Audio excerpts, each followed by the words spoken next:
Regression stories are pretty cool, but boy is it everywhere. It has become such a staple that several sites have a dedicated genre for it. Romance? No.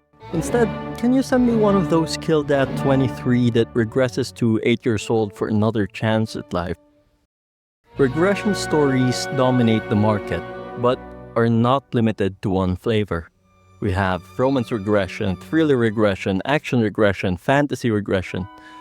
Like, who have we not killed and sent back to the past? Yet, despite this, there's an overwhelming amount of people that enjoy these stories, including me. Today, we'll unpack why there are so many regression stories, but more importantly, what we enjoy about it, and personally, what I hate about this oversaturated genre. 1. What is regression? Regression stories often follow a main character who goes through some form of injustice, such as being betrayed or dying with regrets. But instead of following the normal progression of, dying, a miracle occurs that brings them back to the past along with their memories. It is this trope of having a redo button that appeals to many people. However, you might ask, how is this any different from time travel stories? We can think of the difference in terms of definition and function. Regression may be classified under time travel. In its simplest form, a character is moving back in time. So, yes, technically, it is a form of time travel. However, functionally, it may be considered as a completely separate genre because of how different it is used in stories. Time travel stories focus on causality. It's a story of consequences and asking whether the changed outcomes are worth the cost. On the other hand, regression stories are not about causality, but about the individual. It's a story of getting another run at life and figuring out how to live it better this time around. It's the difference between Steins Gate and a returner's magic should be special. Whereas Steins Gate asks, is it right to change this? Returner's magic asks, how can I live better? Regression focuses in a life lived better, with characters able to go for a second shot with whatever genre they wish to. And damn do they go to every genre they wish to. Yet, despite this amount, we read and consume it often. In fact, we can't just blame the authors for writing regression stories repeatedly, when it's also what we tend to consume the most. So, what keeps us obsessed with regression stories? 2. The foundation of regression stories. 4 foundational pillars carry the appeal of regression stories. The first pillar is meaning in action. Having gone back in time, the regressor now knows which and what actions matter. They are no longer stuck, bombarded with choices. Their movements feel that they matter. Life is no longer ambiguous as there is purpose and meaning in every action. An example of this is leveling with the gods. Kim Yu-won regresses to defeat the outer gods. In pursuing this goal, he takes the optimal path in getting stronger, hoarding all the necessary items, meeting people that could help him, and killing those that would hinder his goal. The same goes with I Shall Master This Family, which the title does inform you of her plans. After regressing, all her actions are to progress to her ultimate goal of growing happy, alive, and as the matriarch of the family, every action, fight, or conversation is filled with meaning. A common concern that we all have are choices. I say concern, but it's also an area of celebration to be in a position where you have many choices. However, there's a specific problem that comes with this situation where we're paralyzed by the amount of choices that surround us. Paradox of Choice is a book that tackles this problem. We're basically given more choices, we tend to paralyze ourselves in choosing, which can range from taking a longer time to choose or not choosing at all. Regression stories give relief to that. In here, we know what actions matter, and we love seeing people who are relentless in their pursuits and decisive in their choices. It is this projection of ourselves to be in such a position where we know what we should do, yet in the real world are stuck contemplating. This brings me to the second pillar of regression stories, because While there is meaning in movement, regression goes further as to provide meaning in suffering. After a life of hardship, injustice, and whatnot, the reward of getting a second shot at life fills all the experienced suffering with meaning. Suffering is no longer meaningless, but rather lessons in areas to correct this time around. Imagine your life as a starving ant. You spend days wandering, bumping into here and there, getting pushed aside by stronger ants, and getting tricked by fake food. Everywhere is danger and nowhere is food. Suffering feels random and meaningless, and it would seem that this would go on forever. But one day, you were stepped on by a shoe and you regress with your memories intact. Suddenly, you begin to move differently, veering off from aimless turns, beating up the stronger ants, and executing the Geneva suggestions to the human tribe, all the way to the third of his generation. Suddenly, your suffering feels meaningful, justified even. What was once hardships now served you as fuel and guide. Suffering may be random, it may even be meaningless and unnecessary, but stories such as this provide an outlet to place meaning to the undeserved suffering that we may have experienced. In essence, these stories play the fantasy of having us understand that certain suffering occurs not only for a reason, but also to drive us to meaningful change and action. The third pillar is power fantasy. A staple fantasy that regression stories, among other similar plots, have is a power fantasy. Acting with full confidence, knowing all the shortcuts and power leveling tactics, you gain immense strength in the process. But this is not only limited to strength. This fantasy also spreads across our desire to be recognized and acknowledged by others, to be valued and feel ahead of others. And we see this in nearly all regression stories. A character suddenly wows everyone by their change. Think of the regressed mercenary's machinations, the reborn young lord is an assassin, or I shall master this family. In their movements, they amaze and wow the crowd, but more importantly, they begin to hold more power either by sheer strength or political strength. Having effort directly show outcome in such a short amount of period is the real fantasy. It satisfies our cravings of being recognized. We've all had experiences of trying hard before and failing either in outcome or recognition. But seeing a character, mostly in the middle of hardships, turn around their life provides us immense gratification. In here, it's a mix of I'm growing better, but also I'm being perceived as better. You may find this each when you read a regression manhwa. Not only do you want them to defy the odds, but you keep looking for that part where they finally show others how much they've changed. However, while this is a staple fantasy, it is also the most common pitfall that we come across, especially when authors go full head-on with this fantasy, turning into mindless power-up stories deprived of meaning or struggle. Going back to this, power fantasy serves only a half of the story. The second half, which comprises the last pillar and the heart of regression stories, is a repair fantasy, either in fixing regrets or in taking revenge on those who have done you injustice. Often, stories focus on injustice as a driving plot for the initial action of the main characters. Take, for example, Regress Mercenary's Machinations, where he vows revenge upon his family that got destroyed, or Regressor of the Fallen Family, where he vows revenge upon his family that got destroyed, or Rise of the Fallen Kingdom's Third Prince, where he vows revenge upon his family that got destroyed. You get the point. Regrets and revenge, among other forms of injustice or suffering, serves as the main tension of the story. However, this is a crucial piece that is easily forgotten in recent generic works, and instead is replaced by a mindless power scaling that has lost its foundation. I really want to stress how important this is to regression stories or for any other redemption-oriented stories.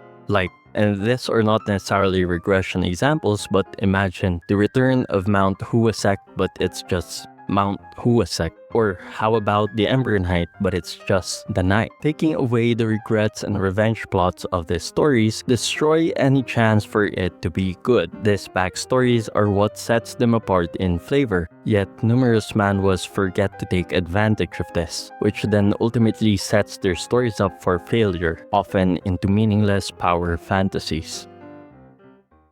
It is these four pillars that I think are essential in making us obsessed with regression fantasies. They reflect our desire for meaning in both our suffering and aspirations, our desire to grow and be recognized, along with dealing with an injustice that has been made to us. But what do you think happens when you violate or overuse these pillars? Let's take a look at the common pitfalls regression manhwas make and why they fall short or fade into being forgotten. Now, you may not agree with me on this list, nor on the manhwas I'll present, and that's fine. I'm still correct. But do let me share my 2 cents about some works which I think have violated this, and why these works fail to hit as hard as others. Here are the 3 common pitfalls of regression stories. 1. Superman power scaling. This is what happens when you go too far into power fantasy. The main character begins to embody Superman. The character scales beyond what's systematically possible without rhyme or reason, defeating enemies left and right without struggle. An example of this, and hate me if you will, I read this, I was hooked for a bit, but was ultimately disappointed. Okay, I had to rework this part because I tried to reread the manhwa to add info onto this area, so I went to my reading list and started it from chapter 1.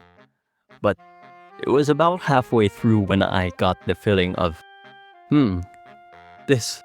This doesn't seem to be the right manhwa. The Black Dragon pet should have arrived by now. I went to the net looking for keywords based on my memory such as Black Dragon Pet, Revenge Story, Black-haired main character, Dark Sword, Duke Father, Overpowered, Regression, Failure Son, and I was just bombarded with 10 other identical-looking stories, and it was just so funny. Instead of making the effort of finding another example, I thought that this already made for an incredibly fitting demonstration on how power-scaling manhwas without meaningful plots tend to be easily forgotten. In this power-scaling manhwas, the story unfolds into a series of massive power spikes that just breaks any interest in me. Like, at one point, are we doing a redemption arc or genocide?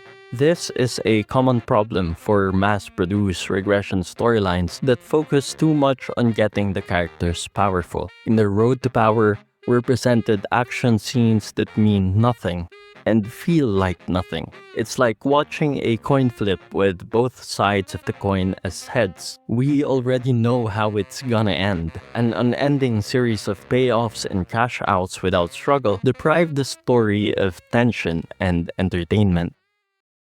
2. Prolonged nothing. This comes in 2 flavors: when a character has already accomplished everything, or when a character doesn't seem to accomplish anything. Again, we've talked about the importance of meaning in action and suffering. This is quite inherent in regression stories. However, some stories stretch out for too long, which removes the flavor and meaning of the story, like chewing a piece of gum for far too long that you might as well have just been chewing a piece of tire.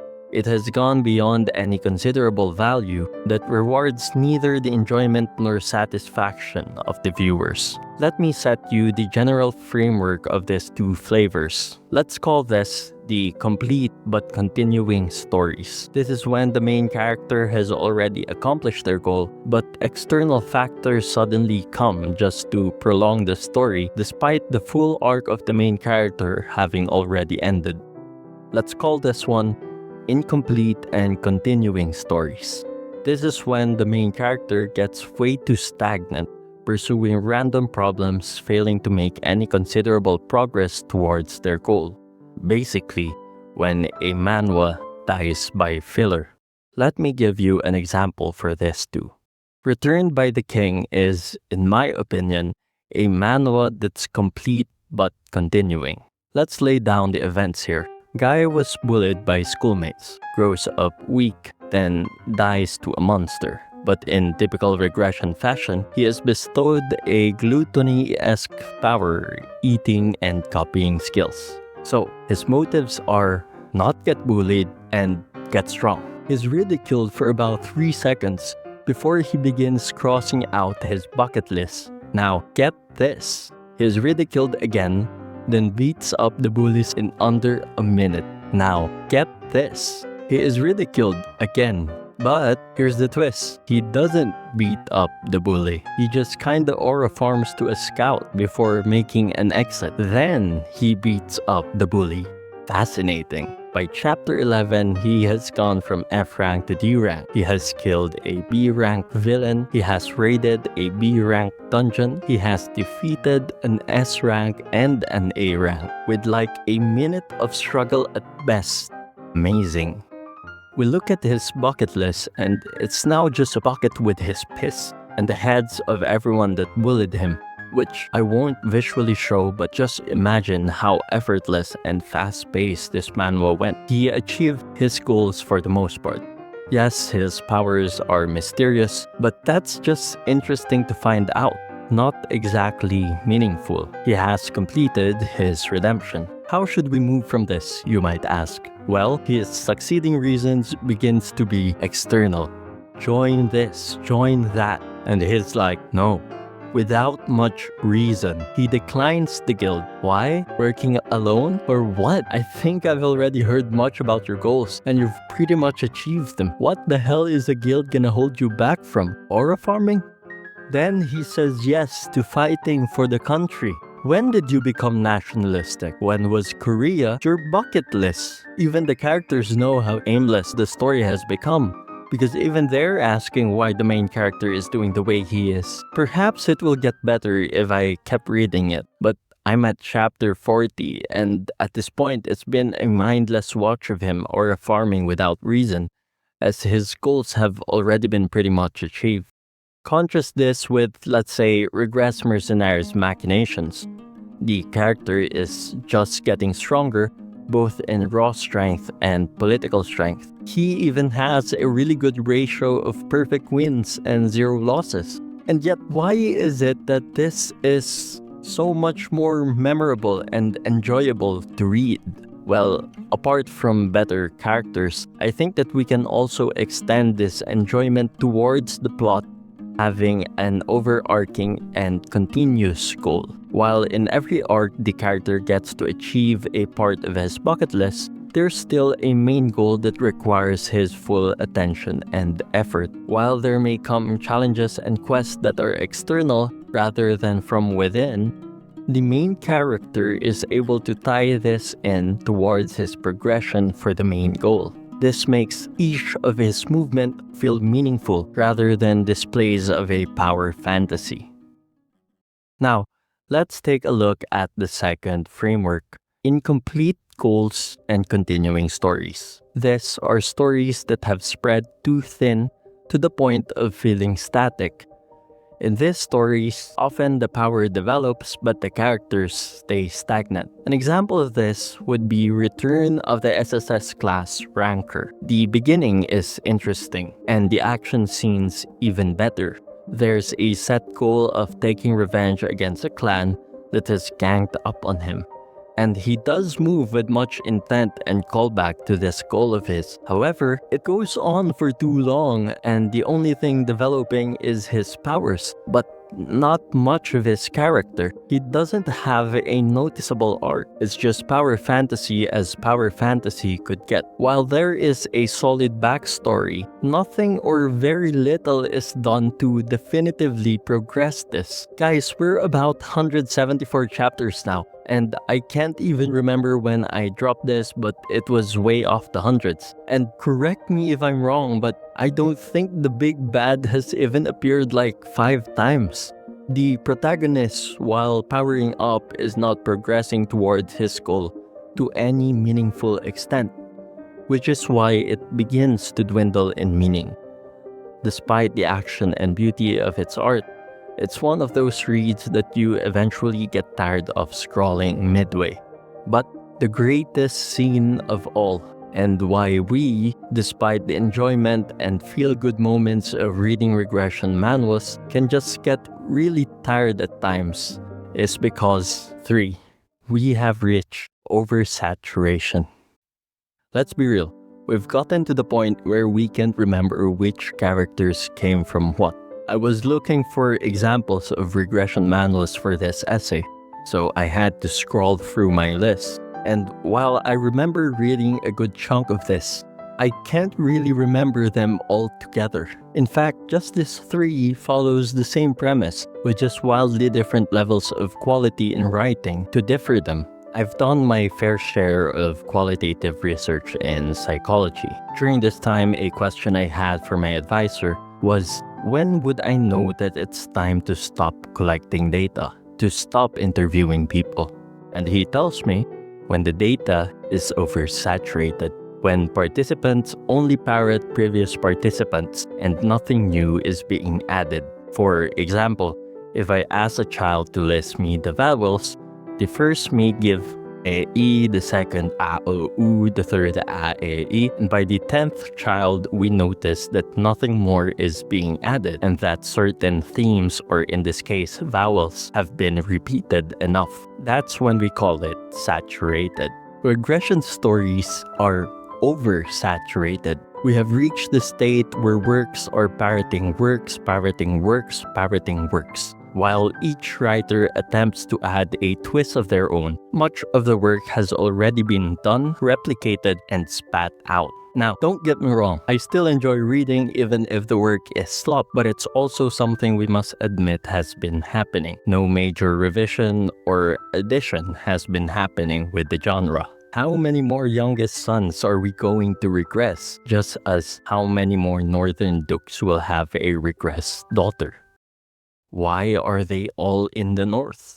But then you might ask, is there no longer hope for a major change or breath of fresh air? Not necessarily. SSS Class Revival Hunter is about regression, and yet it feels so memorable, earning its place on my top reads. Regress Mercenaries Machinations, along with Absolute Regression, are pretty new manhwas, and yet these two feel a level above others. They are enjoyable, memorable, and read better than the typical manhwa. How do these stories differentiate themselves from others? They just seem to follow a generic backstory of vow of revenge or redemption, with a seemingly formulaic regression plotline. Yet I tune in every week and refresh multiple times just to see an update on this, which I don't do the same for other manhwas. Well, it all comes down to writing, to good writing. These stories may begin generically, but they get to focus on certain pillars while keeping the other foundations solid. It is to the skills of the author to bring in their own voice and creativity. Not necessarily originality, but just good writing and a unique enough voice to allow for a breath of fresh air. For example, SSS Class Revival Hunter for me focuses mostly on repair fantasy and meaning in suffering, while keeping every other pillar in check. Kim Gongja's story is mostly about growth and redemption from his life of regrets, and it's also a story of helping others with their own regrets. Regress Mercenaries Machinations, on the other hand, focuses on power fantasy and repair fantasy, paired with an amazing pace and delivery.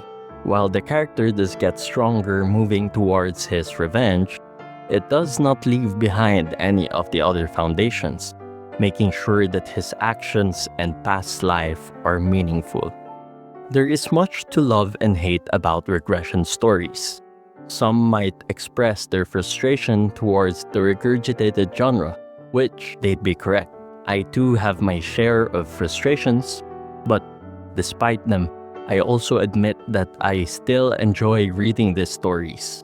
While I end up disappointed reading some of them, there's a few that manage to stand out and make my break times and quiet times really enjoyable. I hope that in finishing my essay, you got to reflect more on how you think about these stories. If my essay has piqued your interest, I'll be making more of the series of manhwa tropes among other obsessions. If it's not your cup of tea, thank you still for making it this far.